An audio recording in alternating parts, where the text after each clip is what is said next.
What is going on? Welcome on to another video. This video is all about what's in my bag. This is the most asked question that I get. Live streams, comments, it doesn't matter where. Everyone wants to know what archetype I'm playing, skills I'm using, fittings that I have on my club, so you guys can either copy them or figure out what works for you. And just note, just because it works for me doesn't mean it's going to work for you, but I know a lot of people struggle with the same things that I struggle with, and they want to get better at this game, so I want to help you guys get better at this game. All I ask is that you like and subscribe. So let's dive right on into it. Now, I haven't made too many changes to the golf bag in like the last month, and that's simply why I haven't updated you guys in the last month. Now, since that last update that came out, you guys know that I found, or at least figured out, some changes that have happened. Now, lie range has changed. And I made a completely different setup for my last TGC event. If you haven't seen it, I did it live on Wednesday. I usually stream Wednesdays and Saturday mornings, or Wednesday night, Saturday mornings. But the first two rounds I played, I thought I had really good fittings. I had an entire setup that I really thought I spent a lot of time, a lot of VC fixing, post update, changing my bag completely. I shot -5. It didn't go very well. I was annoyed and angry. And then I changed my bag completely. I ran 2 more rounds on the exact same course for round 3 and 4, just as a test. One was a low wind day, one was an extremely high wind day, like 17, 18 miles an hour, and I lit it up. So the first 2 rounds I was -5 with bad fittings. The next 2 rounds I shot -25. I was -12 in round 3 and -13 in the high wind day in round 4. And it just shows you guys the importance of fittings, getting the right archetype, getting everything all set up. So let's dive on into exactly where I'm at and exactly what I'm trying to build and earn as I go forward. I played most of this year with the rhythm build, and if you're somebody who doesn't have a lot of high tier fittings right now, I highly recommend that you stay in the rhythm build, simply because it gives you great timing, it gives you great swing path, and it's just a really good base starter for anyone who's struggling with hitting perfects, and highly recommend. Now, I did switch to the Woodsman about 3 weeks ago post update, and that is simply because the lie range difference. I ran my test originally when the game came out, and I showed that a 70 to a 90 is really only about a 1 or 2% difference. Now, I reran that test post update, and I showed that a 70 to a 90 is about somewhere between 10 to 15% in certain situations of heavy rough, bunkers, so on and so forth. And it's a major factor. So playing as the Woodsman build, it gives me really good foundations for the 3 most important categories, which are timing, swing path, and transition. But it also gives me a heck of a good lie range, and it gives me a little bit more power so I can hit the ball a little bit further, and I don't have to worry about that when I equip my fittings. So that's where I'm at. I'm Woodsman. I'm sticking Woodsman. I have no reason to change Woodsman. I'm not teetering on anything with that. Now, my skills have not changed since I made that Woodsman change. I reset it back then. If you want to pause this screen and you want to essentially copy these down, feel free to do so. And just note, these are still my preferred and recommended bests. And a lot of people give me grief about level 3 doesn't mean you get level 2 and level 1. Never said that it does. Level 3 gives you level 3, but level 3s are much better than level 2s and level 1s in all of these categories, if you have enough points. Obviously, in this category, I didn't have enough points. Level 3, a lot of people get confused. It says or, it does not say and. So you're getting the one that you have equipped. So I have level 3 here. That doesn't mean I get level 2 and level 1. It means I only get level 3.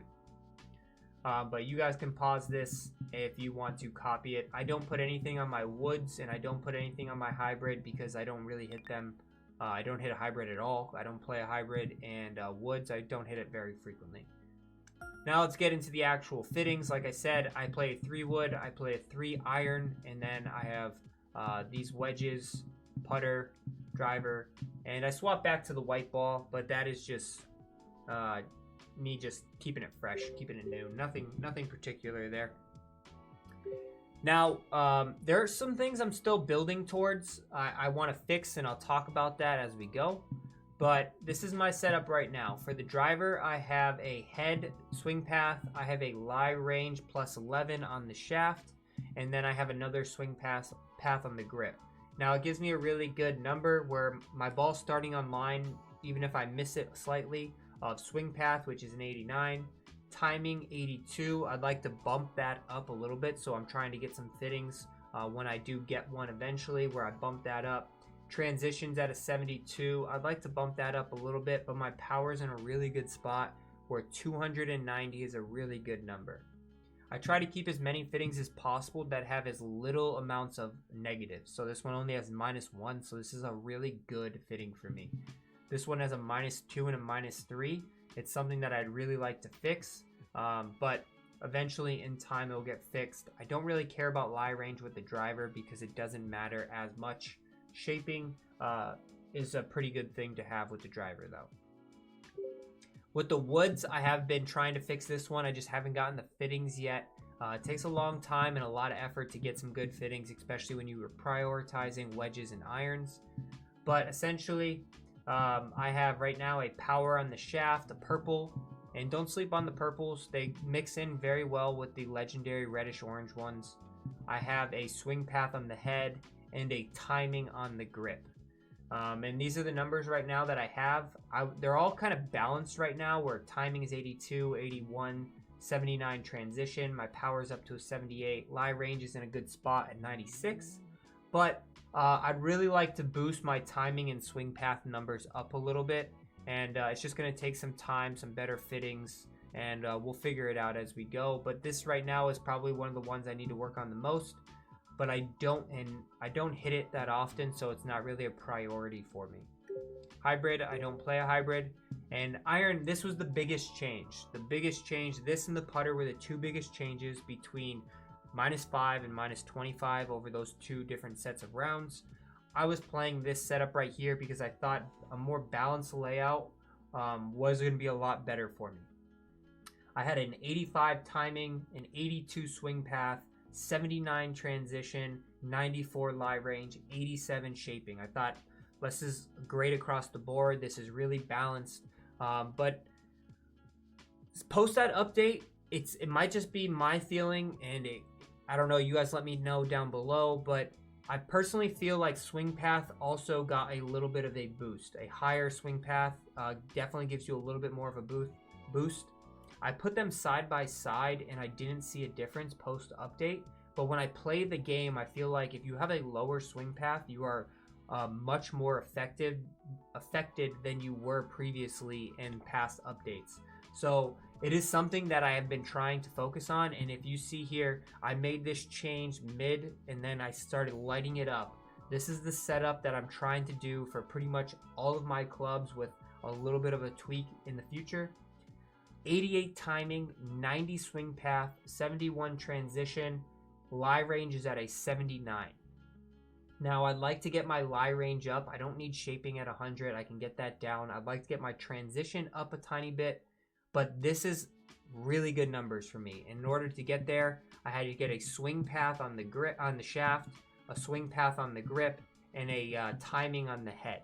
All of these are legendary, and this is a really good setup. I don't foresee changing this unless I can do something where I can slightly boost my lie range, slightly boost my transition without being at an extreme detriment of swing path and timing. So wedge is something I'm also trying to make identical to my irons. My iron setup is exactly what I want throughout these scoring clubs. There's also a major change here in these wedges that I'll talk about in a second that has helped me scoring a lot, and not a lot of people actually consider it, but I will talk about it in a second. So before, I had all of these legendary fittings on my wedges, and it was also the same thing. I had a very high lie range, but it was kind of a balanced effort. 82, 83, 77. I had a 78 power, and it was all kind of balanced. And it was a little bit of inconsistent, I would say, especially with that swing path down at that section. I swapped into the purples recently. and this was a major help for me. And this gives me 94 timing, 86 swing path, 73 transition, and I still kept my 100 lie range. 100 lie range is unnecessary, but it's also very good to have a high lie range with your wedges, because a lot of times you're around the green and you're in those heavy roughs or you're in those bunkers, and you want to be able to get in and out of those bunkers in those situations and hit it close to the hole. I would like to get my timing down a little bit. I don't need it up at a 94, and I'd like to boost my swing path slightly. But the big difference here is my irons. My irons at a 65 is crucial for me. Why is that?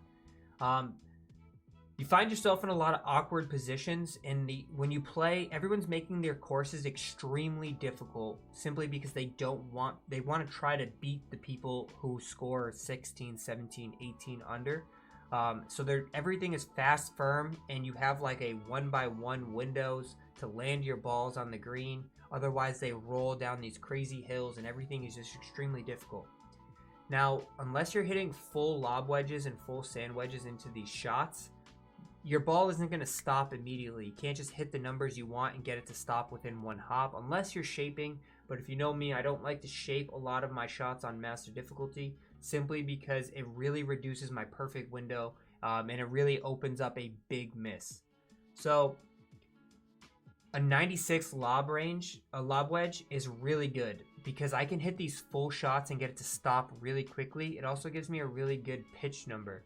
Compared to before where I was at, it was like a 105, 110 wedge shots in, and that's not a really good number unless I really want to lay back. And I'm hitting driver a lot of time. I don't really want to hit 3 woods off these tees. I want to be able to push the ball up as far as possible. So a lower wedge number really gives me a better gap for being able to hit more full shots and get the ball to stop a lot quicker. I'm hitting the holes a lot closer. Now you're probably like, well, that's going to create a big gap between my gap wedge and my irons.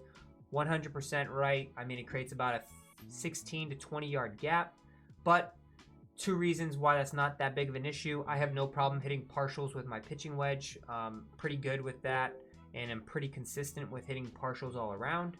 Secondly, I have a boost in one of my skills, which once I start hitting really close wedge shots, I get my distance carry for my boost to go up a little bit. So my 124 goes to about 130, and it really balances everything out, and I no longer have that massive gap between clubs.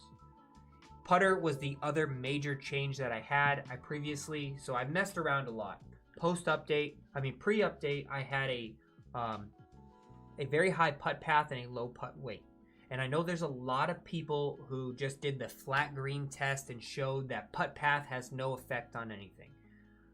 Well, and I could be wrong, and if I'm wrong, then I'm never afraid to admit that I'm wrong. But when I play the game, I know a difference between the putt path. And what I think the difference actually is, and it's something I'm going to try to test out, is when your ball is on a slope, right? Say you're on a yellow slope. If you have a low putt path, your ball will be more affected by that slope right off the jump. If you have a high putt path, your ball will start more online on those hills more often, and I think that's why it matters. The first 2 rounds I played, I was in the very high putt weight category because I think post-update, and the ball definitely rolls out a lot more post-update, and putt weight makes a major difference. But my putt path was just off. It was too low. I wasn't making anything. I was sniffing the hole, but I wasn't getting my ball online with all of the slopes that I'm playing on.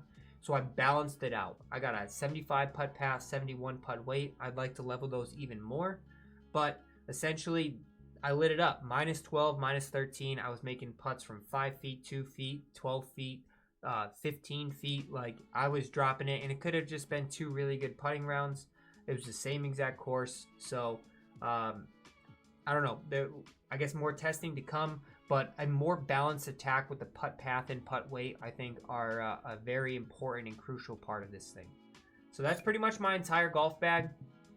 Let me know down in the comment section of exactly what you got working.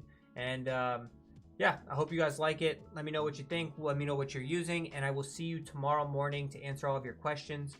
Feel free to leave whatever courses down below that you don't want me to test out, and I'll grab a few of them, and I'll just test out some random courses for you guys. Thanks for watching. Don't forget to like and subscribe. I'll catch you.